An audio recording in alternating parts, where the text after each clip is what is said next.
gère bien. Bonsoir à tous, je m'appelle Aurélien Dalloz, je suis premier adjoint à la transition écologique au sein de la commune de Montbazin. Et je suis également, ça marche toujours, oui.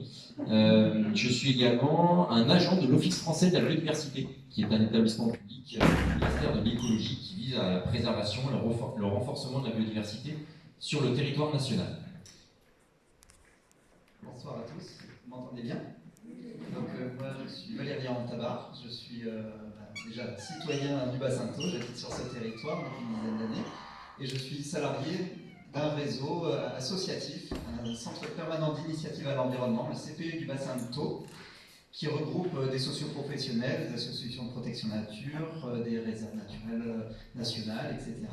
Et moi-même je suis donc salarié d'une des associations de ce réseau, qui est la LPO, la Ligue pour la protection des oiseaux de l'Hérault. Voilà. Et donc je suis ravi de participer à ce camp climat, je souhaitais y participer à titre individuel, et voilà, j'ai cette opportunité de pouvoir échanger avec vous dans un cadre un peu plus formel, dans le cadre de ma fonction de chargé de vie associative. Je travaille dans un pôle mobilisation citoyenne à la LPO de l'Hérault. Et donc Valérian, vous avez tous raté là le relâché de faucons qu'on vient de faire. Si tu peux dire un mot là-dessus avant qu'on entame la conférence. Alors, en avril, il a fallu être ponctuel, vu qu'on a eu une petite, alors pas une éclaircie, il ne faut pas rêver, mais on a eu une petite accalmie à un moment dans la pluie, et on avait prévu un relâché de faucons cresserelles. Ce sont des rapaces, des petits rapaces diurnes qu'on trouve vraiment sur tout notre territoire, qui sont on va dire, assez communs par rapport à d'autres espèces qui sont plus menacées. Ces faucons cresserelles ont été retrouvés affaiblis dans l'Aude et dans les Pyrénées-Orientales. Et on a la chance d'avoir un centre de sauvegarde de la faune sauvage sur ce territoire qui recueille des animaux de toute la région. Et dans nos fonctions à la LPO, on fait de l'éducation, on fait des suivis d'espèces, mais aussi on soigne, on prend en charge la faune en espèces. Et donc là, on avait pris en charge ces deux faucons qui nous ont été apportés depuis le mois de juin et le mois de juillet. Donc ils ont passé un bon moment de convalescence chez nous. Et là, il était temps pour eux de retrouver la liberté. Et donc, voilà, avant la nuit, il fallait les relâcher. Avec une petite pluie, ça ne leur pose pas bien de problème. Hein. Ils sont allés se poser, ils passeront la nuit sur Montbazin. Et dès demain, peut-être qu'ils rejoindront leur territoire natif, peut-être qu'ils s'implanteront sur nos territoires. Pendant une phase d'émancipation de ces jeunes oiseaux, on ne sait pas où ils vont aller. En tout cas, ils vont enrichir pour cette nuit la biodiversité du village de Montbazin. On peut dire que c'est des faucons montbazinois et il n'y a pas de jeu de mots. Ce soir, avec Valérian, on va partir à la découverte de la biodiversité et surtout des interactions entre les deux grands enjeux que sont biodiversité et changement climatique. On a commencé à en parler depuis ce matin. L'idée, c'est de vous sensibiliser à ces interactions-là. On va le voir, les liens positifs et négatifs entre les deux sont très très forts. Et puis on fera un focus sur, parce qu'il va falloir positiver aussi, parce qu'on va vous présenter des chiffres, un peu comme ce matin, c'était avec Cathy, notamment les chiffres un peu négatifs et sidérants sur le changement climatique, les actions qu'on peut faire auprès de ces élus ou même chez soi en faveur de la biodiversité, et toujours dans l'idée de lier ces deux thématiques, biodiversité et changement climatique. Alors, un petit point en préambule, c'est de finalement vous définir ce concept de biodiversité. Si je fais un petit sondage, qui est-ce qui serait en capacité de définir ce que c'est que la biodiversité dans la salle? Voilà, c'est encore un concept technocratique. Alors, du coup, on va le définir. Alors, c'est technocratique, mais en même temps, il y a quelque chose et il y a du sens derrière. La biodiversité, déjà, c'est la contraction de deux mots, biologique et diversité. Donc on va voir ce que c'est que la diversité quand on parle du monde vivant. La diversité, prioritairement, elle se fait au niveau des gènes.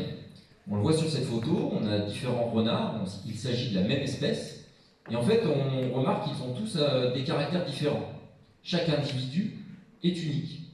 Et c'est ce qu'on va appeler finalement la diversité qui va s'exprimer à travers les gènes, la diversité génétique. C'est la première diversité. La seconde diversité, c'est celle la plus connue quand on parle de biodiversité. Alors quand on parle de biodiversité, on dit en général il y a tant d'espèces à tel endroit. Ouais, c'est super, mais c'est pas que ça la biodiversité. La diversité spécifique, elle s'exprime à travers les bactéries, les champignons, les végétaux, les animaux, et c'est toutes les espèces du monde vivant. Et l'autre diversité qu'on oublie aussi souvent, c'est celle qui est traduite par les écosystèmes. Donc les écosystèmes, ce sont des lieux où les communautés vivantes interagissent avec leur milieu physique et chimique. C'est les forêts, les océans, la savane, etc. Et c'est la diversité écosystémique. Donc la biodiversité, c'est l'ensemble de ces trois diversités que je viens d'exposer. Et si vous devez retenir quelque chose par rapport à la définition qu'on peut donner à la biodiversité, c'est avant tout des interactions. La biodiversité, ça s'exprime à travers du dynamisme et des relations entre les êtres vivants. Et en fait, vous avez tous appris ça à l'école. La chaîne trophique alimentaire, le petit ver de terre qui se fait manger par le rat, qui se fait manger par l'oiseau, et l'oiseau, une fois qu'il meurt, il participe à l'humus qui va nourrir le ver de terre. Donc il y a un cycle qui se met en route, et c'est ça la biodiversité en fait, c'est l'interaction entre toutes ces espèces vivantes. Alors il y a un modèle qui montre combien la biodiversité, on peut aussi la voir comme un tissu vivant. En fait, si on tire une maille de ce tissu, il y a tout qui se casse la figure. En fait, vous avez un gros trou dans les mailles de votre dernier pull à la mode. Le modèle que je vais vous décrire, c'est le modèle des aléoutiennes.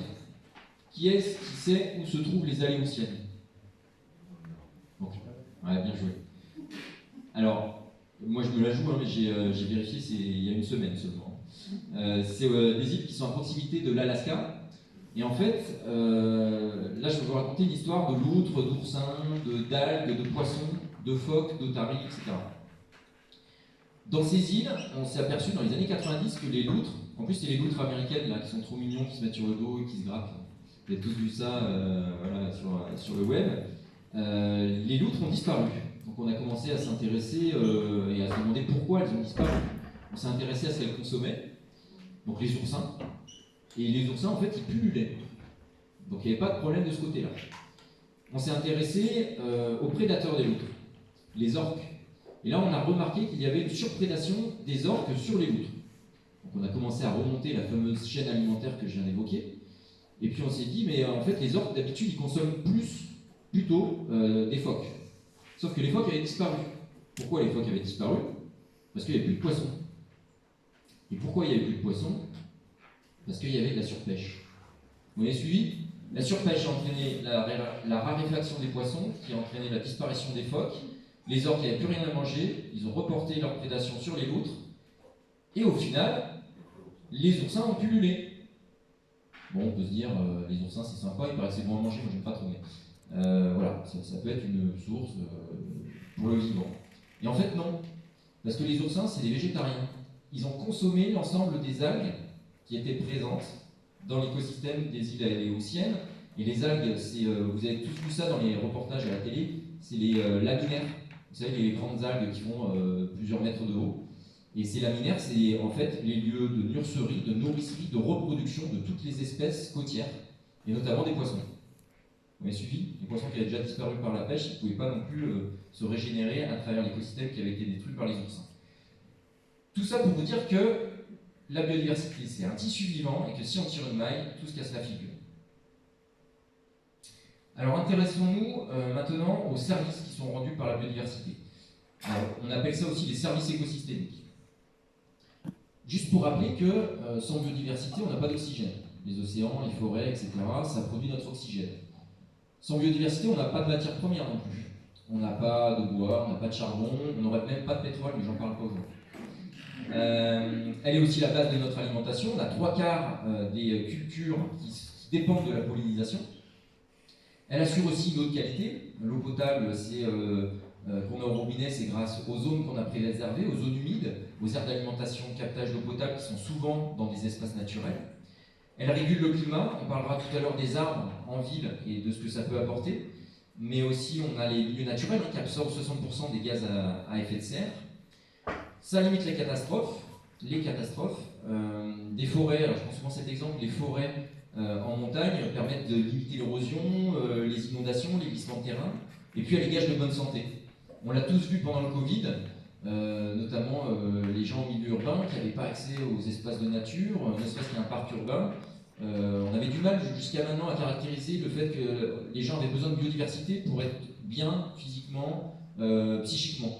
Là, c'est bon, le Covid, il nous a bien aidé de ce point de vue-là. Et puis, il faut rappeler aussi que la moitié des principes actifs en pharmacologie sont issus de découvertes chez les êtres vivants. Un petit constat négatif, cette biodiversité, elle se casse la figure. Elle est victime d'une érosion dite massive, ça vous le savez, hein, vous l'avez tous entendu à la télé ou ailleurs, les espèces disparaissent à un rythme beaucoup plus élevé que le rythme naturel, 100 à 1000 fois plus élevé. Donc ça se caractérise notamment par des chiffres un peu clés. On a quasiment perdu 85% des ce que l'on appelle les zones humides depuis la fin du XVIIIe siècle.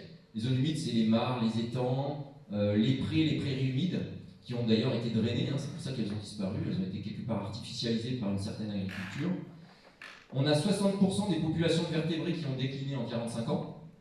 Donc là c'est intéressant, il faut bien regarder la phrase, c'est les populations qui ont décliné, c'est-à-dire c'est le nombre d'individus à l'intérieur des espèces qui s'est cassé la figure.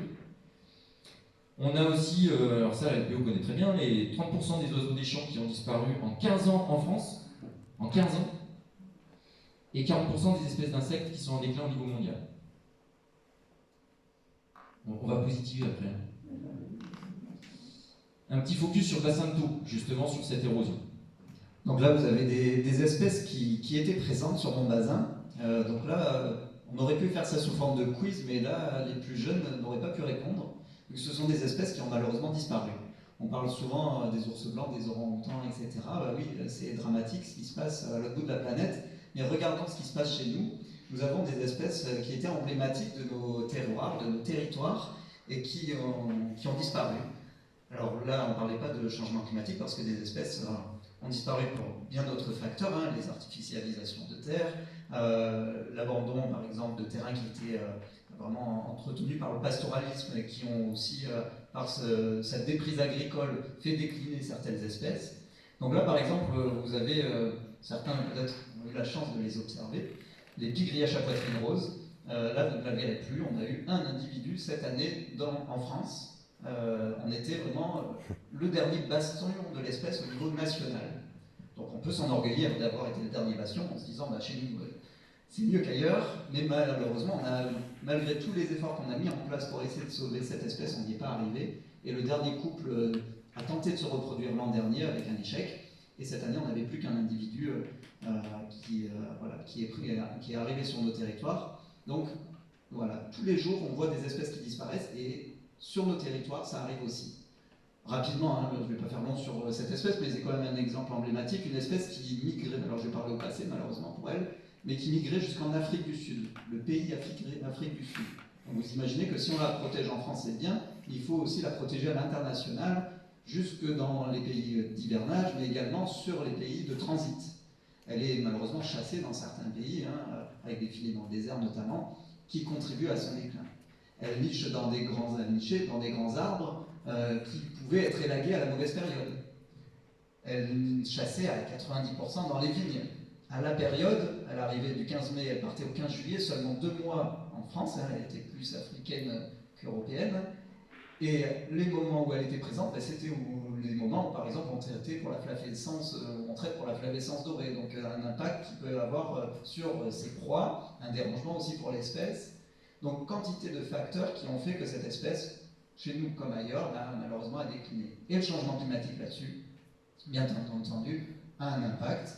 Et là, on a pu mesurer que des printemps plus pluvieux faisaient que les insectes étaient moins nombreux, qu'elle tentait de décaler ses nichées, mais en étant présent seulement 2 mois de l'année en France, vous imaginez bien qu'elle ne pouvait pas non plus décaler ses dates de ponte, et le pas de temps pour cette espèce n'était pas suffisant pour s'adapter, pour évoluer dans sa phénologie.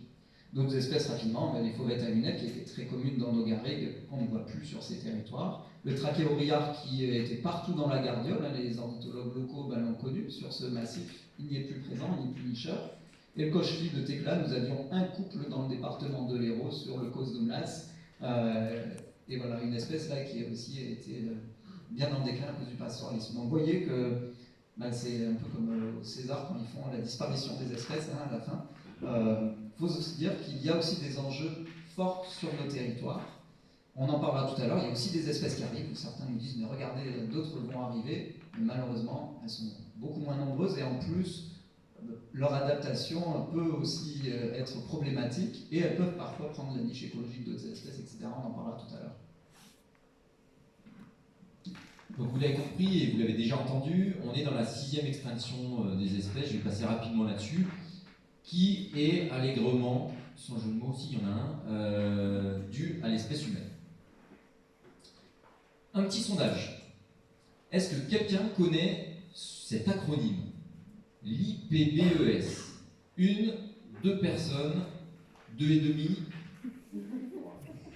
Alors l'IPBES, retenez-le, c'est l'équivalent du GIEC. Oui. Hein, le groupement intergouvernemental pour l'étude sur le climat. L'IPBES, c'est la plateforme intergouvernementale scientifique et politique sur la biodiversité